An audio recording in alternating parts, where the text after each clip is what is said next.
Hello, I'm Ed Montgomery. Have you ever been tempted by the devil? I'm talking about just tempted by the devil. Not necessarily exorcist tempted, but just tempted. I've been tempted. I think you've been tempted. All of us have been tempted. There's a story about Jesus being tempted. We don't like to think of Jesus and his temptations and what he goes through. But I'm going to show you something you probably have never even thought about. I'll be right back. Don't you go anywhere or you're going to get tempted by the devil. You can do it. Don't stop. Ed Montgomery. Come on. A new way of thinking. Transform your mind. Straight from the vine. Fresh new wine.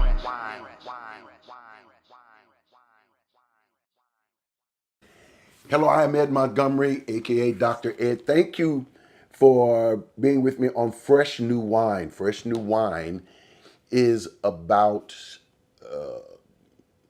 Jesus had talked about it. How I identify. I'm a follower of Jesus Christ and his teaching.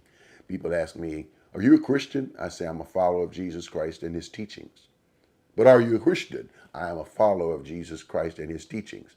When you ask me that question, I have no idea what you're talking about because there's so many different things about Christianity, 40,000 denominations just in America alone. And you want to ask me, am I a Christian? But if I don't fit into your boat or fit into your box, then evidently you think I am not what you're asking me. Am I? So why even answer that question when I can answer with a question that all of us who are followers of Jesus and his teachings can answer by just saying that? It makes a lot of sense, doesn't it? Of course it does. Welcome to Fresh New Wine. Fresh way of looking at things, fresh way of thinking. I demystify the mysticism. I take the physics out of metaphysics and compare them both so that we can explain a lot of things that we are looking at. When we go into the Bible, we think the Holy Bible, and we think that just because the word says holy, that don't touch it, don't write in it, don't throw it on the seat over there. Be careful. Put it on a cocktail table and never move it so that it collects dust, but never read it. And that's what makes it holy. Holy only means of another species, of another mindset, of another consciousness. That's what we're dealing with, is our consciousness, because until you change consciousness about some things, you will never change yourself. So that's what Fresh New Wine is. It means crushing the grapes at a certain place in time to where after the grapes have been crushed, now you can make a wine of a very precious vintage. But don't put that wine in old wineskins. In other words, don't try to put new thinking into old structures, because the moment you start doing that, you're going to start blowing some people's minds and they're going to start trying to blow you up and get you out of the way. So that's why you come here. We're going to talk about things that you can't put into old structures. I hope that I'm talking to people with new mental structures, new mindsets, new neural pathways. In other words, you're looking for your neural pathways to be a little bit better. You're looking for another way of looking at something. That's what I do. I look for people who are looking for me. I'm not trying to reach everybody. I'm trying to reach those who are looking for me, because I know that when we connect, we're going to make some music. Now, I want you to take this. Oh, I forgot my click like, because I'm 9 times out of 10 you're going to forget it. So if I tell you early, just click it. You're going to like it. Trust me, you're going to like it. All right. Okay. If there's anything I am learning in this world right now, it is the fact that we don't trust things anymore the way we did in this country, in business, in school, in church. It is a matter of trust. Tell me, do you trust your politicians? And I know I got some politicians that are watching right now, but do you trust your politicians? Do you trust them to always do, maybe not always do what is right, but always do what is fair? And if they do something that doesn't connect with your particular set of values or what, at least they can be able to explain, well, here's why I did this. If you're a Democrat or a Republican or an independent and you vote for another person who says, well, I'm a Democrat, and you vote for that person because they're a Democrat and I'm a Democrat, okay, I'm a Democrat, so I'm going to vote for the Democrat. But everybody realizes, well, at least they should. Well, not necessarily. Here's why I'm changing what I'm getting ready to say. If you're a Republican, most Republicans will vote for a Republican just because they are Republican. They're not going to switch it. They're not going to change it. I'm Republican. I vote for Republicans because Republicans mean lower taxes. Republican means smaller government. Or Republicans mean that we're going to be the conservative people. We want to conserve our country. Republicans mean to take things back to a more simpler time in America. But now we're starting to find out there's something else that has to do with Republicans. It's called MAGA. MAGA, Make America Great Again. It was that little slogan that that the president, our current president, here in 2025 used in order to build his platform. Make America Great Again. They couldn't say they were Republicans, so they had to come up with something else. Make America Great Again, which means America evidently was not great before. America is not great now. It wasn't great 4 years ago, so it has to be made great again because. And when was that time when it was great?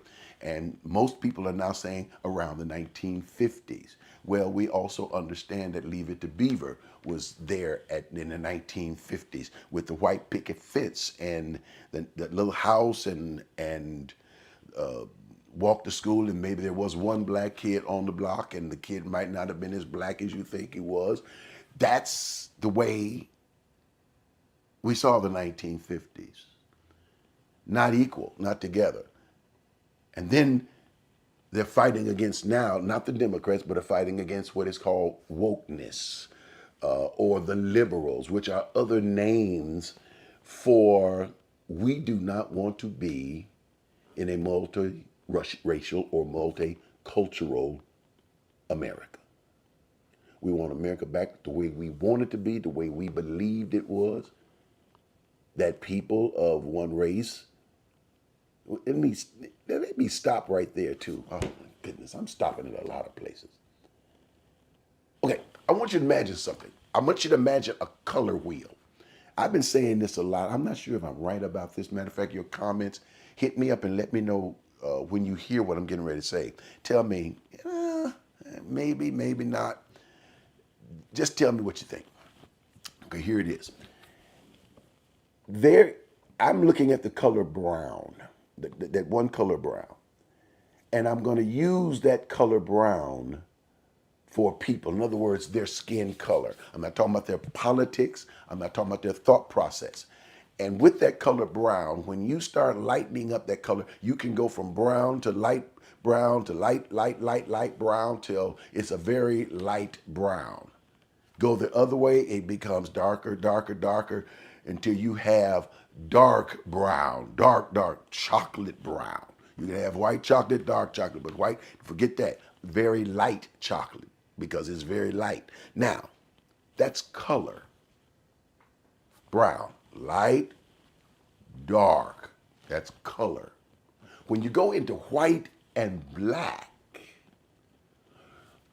those are extremes. Now you're thinking politics. You're thinking race. You have the white race or the black race. Brown, you're just thinking people of various shades.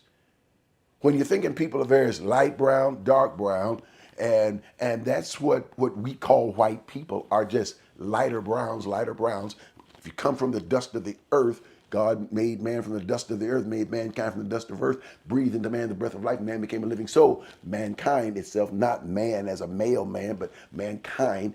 And when you have human beings, that dark earth, whether it was red earth, dark earth, whether it was sandy earth. See how the different colors, but it still comes out of that sandstone, that or grayish or whatever you want to make it. Light brown or dark brown. When you look at that color, what you're seeing are the variations of people who just look cute.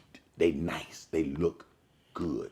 People all different rainbows and hues and variations of human being. But now you get into black and white. You're black and you're white. Now you're going to people and saying, well, you're black and you're white. So what does that mean? Black means anything that's not, looks like Anglo-Saxon, reddish tin-skinned people. In other words, white becomes the normal and black becomes the antithesis or the other extreme of the white. So when you say, I'm white, then there could only be, black can only be people who are other. Anything other than what you call white becomes black. Even if they're Asian, they still fit in a black box. Even if they become Latino, they still fit in a black box. Or they could be Jewish, they could be Italian, and it'll fit in the black box. America showed you, until America or the Supreme Court tells you that, well, they're no longer black, now they're white. You see what I'm saying? So then you take white and make white normal. So everything else is abnormal. So when you become black, that's not normal. You are the other. You are now the minorities. Well, the minority.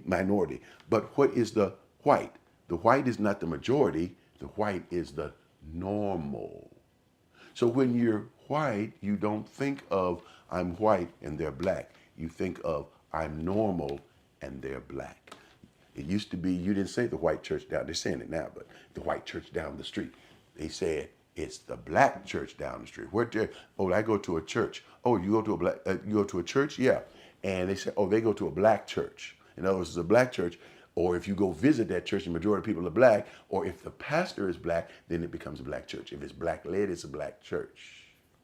But if it's white led, it's a white church, even though there are black people in that particular church. You see what I'm saying?